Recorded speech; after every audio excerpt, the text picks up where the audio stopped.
Eh bien bonjour à tous et à toutes, j'espère que vous allez bien. Aujourd'hui, toute nouvelle vidéo. Dans cette vidéo, on est parti pour un tuto bricolage. Alors là, ce qu'on va faire, on va tout simplement fabriquer un incubateur, donc une petite couveuse pour faire éclore des œufs, donc que ce soit des œufs de poule ou des œufs d'insectes ou des œufs de reptiles, ça va marcher pour tous les œufs que vous avez. Donc tout simplement, voilà. Donc, alors pour faire ça, c'est très simple, il vous faut une boîte en plastique assez grande. Ensuite, il vous faut une boîte en plastique beaucoup plus petite que celle la précédente que je viens de vous montrer. Ensuite, il va vous falloir un chauffage pour aquarium. Donc j'ai déjà testé cette couveuse, en plus j'en avais fait une beaucoup plus petite. J'avais déjà testé ça et j'ai réussi à faire éclore un œuf de poule.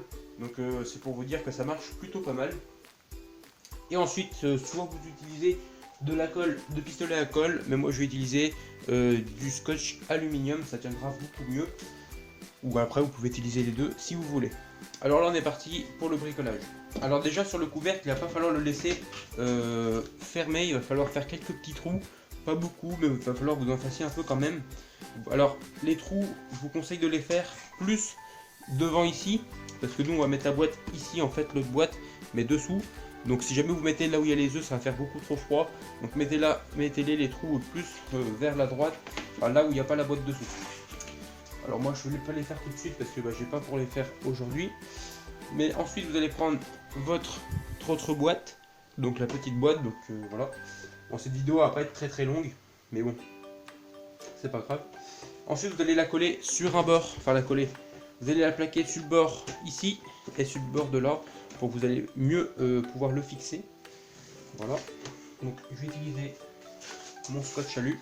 Donc je vais mesurer un peu ce qu'il me faut. Il me faut au moins ça. Voilà. Alors ça, le scotch aluminium, c'est très bien, ça colle vraiment bien. C'est ce que j'utilise à peu près pour tout. Voilà. Donc on va coller ici. Voilà. On va le remonter un peu, que ça touche pas la boîte au fond. Ensuite on va coller avec du scotch, voilà, et ça colle vraiment bien. J'avais testé un peu au pistolet à colle, le seul problème ça tient pas énormément, donc c'est pour ça que je vous conseille un peu le scotch aluminium. Après vous pouvez coller au pistolet à colle, ou avec de la glu ou ce que vous avez, et ensuite mettre du scotch par dessus, ça peut bien tenir aussi ça, donc voilà.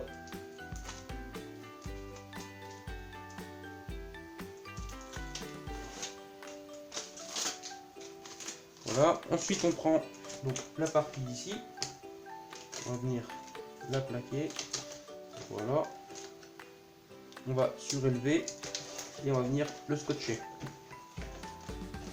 Hop.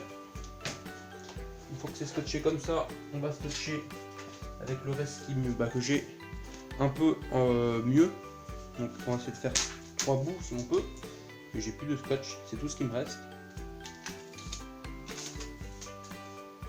Voilà, on va coller ça comme ça, voilà, ça tiendra un petit peu mieux.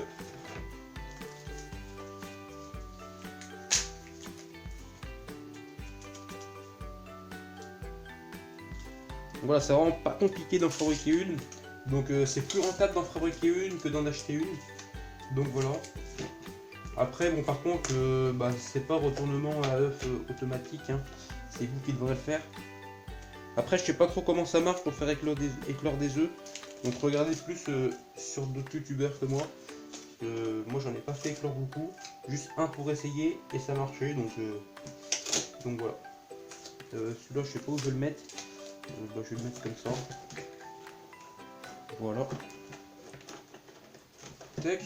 Donc voilà, donc là ça tient vraiment bien, on peut appuyer et comme vous pouvez le voir, ça touche pas en dessous. Donc voilà, c'est très important que ça touche pas, c'est beaucoup mieux. Voilà. Ensuite vous allez prendre votre chauffage pour aquarium. Alors selon les chauffages, parce qu'il y en a qui vont chauffer plus que d'autres, celui-là c'est un c'est marqué où? C'est un 100 watts, donc c'est marqué juste là, 100 watts, 240 volts, 220 ou 240, donc voilà. Et il peut chauffer l'eau jusqu'à 34 degrés, donc l'eau la monte jusqu'à 34, sachant qu'une température pour œuf de poule c'est pour les œufs de poule c'est 37,5 C'est ça la température. Et du coup, normalement, moi si je le mets à 34, pour l'eau, ça risque de chauffer la température d'air à 37, 38, donc maximum. Donc j'avais déjà essayé, donc c'est pour ça qu'il est très bien ce chauffage. Après, selon les chauffages, il va falloir faire des tests, le mettre à fond. En fait, vous le mettez à fond chauffage. Vous regardez quand il est bien chaud pendant une petite heure ou deux. Quand il est bien chaud, vous regardez la température qu'il fait dedans, donc dans cette boîte ici. Par contre, ne posez pas le thermomètre au fond de la boîte, posez-le plus sur un côté. Autrement, au fond, ça va chauffer beaucoup plus. Et puis ensuite, selon la température, vous descendez le chauffage. Et puis ensuite, vous aurez votre bonne température. Donc du coup, le chauffage, on va le mettre au fond. Voilà. Et là, votre couveuse, elle est finie. Il vous reste juste à mettre de l'eau dans le fond. Donc moi, je vais vous dire un petit conseil.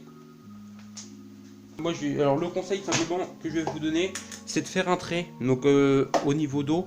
Parce que comme ça va faire, donc comme l'eau va chauffer, ça va faire de la condensation. Et forcément, ça va s'évaporiser. Donc ça va s'évaporer. Donc tout simplement, il va falloir mettre de temps en temps remettre un peu d'eau. Donc l'eau que vous mettez pas de l'eau gelée, mettez de l'eau tiède. Pas chaude, mais tiède, tout simplement. Et après, elle va se remettre à température normale. Donc voilà. Après, si vous avez peur que ça touche la boîte ou quoi que ce soit, vous pouvez mettre des ventouses. Bon, moi j'en ai pas, donc je vais pas en mettre. Après, vous pouvez le coller ou le scotcher, vous faites comme vous voulez. Moi je le laisse comme ça, il n'y a pas de risque du tout. Si jamais vous n'avez pas de chauffage pour aquarium, vous pouvez tout simplement utiliser un câble chauffant. Donc vous pouvez les retrouver sur internet. Par contre, je crois que c'est un peu plus cher. Ça, je crois que vous pouvez en trouver un à 12 €, je crois, en neuf. Je sais plus du tout. Celui-là, je l'ai acheté d'occasion, je l'ai payé 2 €. Donc c'était très rentable.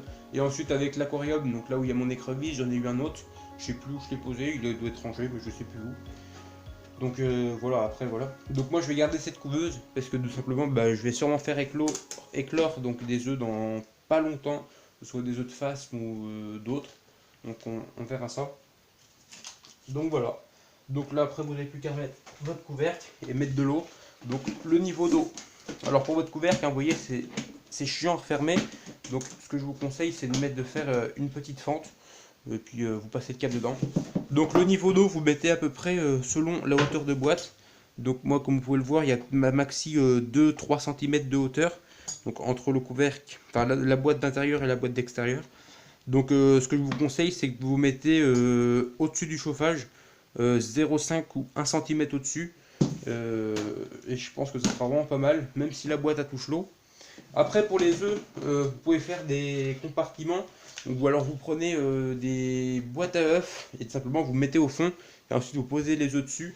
Et tous les jours vous les retournez, je crois que c'est 2 fois par jour les œufs de poule. Et après il faut voir selon les œufs que vous mettez. Donc voilà, donc si cette vidéo t'a plu, tu peux t'abonner, tu peux liker, tu peux commenter et partager.